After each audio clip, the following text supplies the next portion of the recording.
All right, welcome everybody. This is Coach Miller from BTB Lax. Just want to go over some lacrosse terms that some of you might be confused with, have a few questions about. So we put together a list of these lacrosse common terms that we just wanted to go over with you and give you a better idea what coaches, players, experienced players are talking about when these things are said. First and foremost is head on a swivel. A lot of times you hear coaches yelling, hey, get your head on a swivel, head on a swivel. First time I heard it, I had no idea what was going on. I was like, what? But actually a head on a swivel is moving your head around so you could be aware of all the different facets of the game that's going on behind you or to the side of you that's not just straight ahead in your line of vision. So especially when you're guarding your man, you want your head on a swivel if you're involved in some team defense concepts so that you can see your man so that he's not cutting behind you to get to open space and score goals. Then coach won't be very happy about that.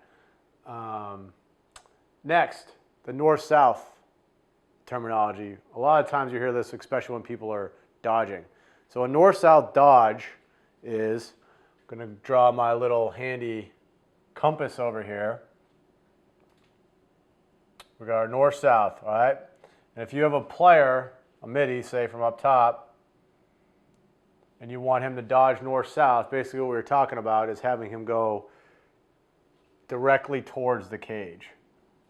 So in this case, he would be going north, as we see from our compass, as opposed to jigger-jagging around and not making that movement to get closer to the cage or the net to score a goal. So when you hear coaches talking about dodge north-south, they basically want you going in this straight line that a north-south, the coordinates show you when you're dodging on the field. Along those same terms, if we throw in the east-west, if a player is doing an east-west movement, he's moving laterally. He's not moving north-south like we were just explaining. So he would be going this way and not really making that progress up the field like we'd like to see. So your coach may be talking about north-south, east-west dodging. Sometimes in east-west dodge, you might want to go around, go to the east so that you can get around them somewhat. But that's basically what coaches are talking about when they're talking about north-south and east-west dodges. Next, we got C.O.D. So first time I heard this, I had no idea what the coaches were talking about. I'm from Cape Cod. Thought they were talking about Cape Cod or some type of fish. But basically what C.O.D. is change of direction. So it's actually a relatively simple term. And is primarily used for an offensive player when he's trying to get that change of direction, bring his defenseman hard one way, get a quick change of direction to try to get him hicked up behind the goal or whatever to make a move to get to the cage to score a goal. So say we have an attackman behind the cage and he's being guarded by a defenseman. He might make a move up here and then get a quick C.O.D. here to get to the other side of the net to maybe get top side to get a good scoring opportunity. So C.O.D., we're not talking about a fish, we're talking about a change of direction. Lastly, we got change planes. So change planes is basically what we'd be talking about if we have a goalie, playing in the 6x6 net, 6 feet by 6 feet that is. And we're going to draw our little goalie in here with his stick. Say he's real hot up top, he's stuffing everything, you can't get a goal. You might hear the coach say, change the planes of your shot.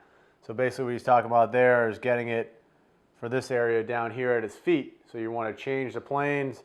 It was on that upper plane of the shots where he's eating everything up. Now you want to go for that lower plane, so maybe squeak a couple balls, by his feet or something like that.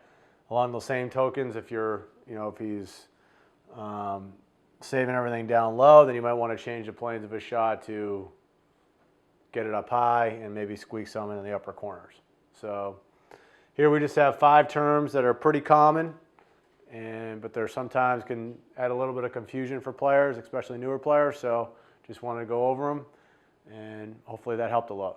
Did you know that there's just 2 simple things that separate the average youth and high school lacrosse player from the elite guys that are ready to go on to play in college and beyond?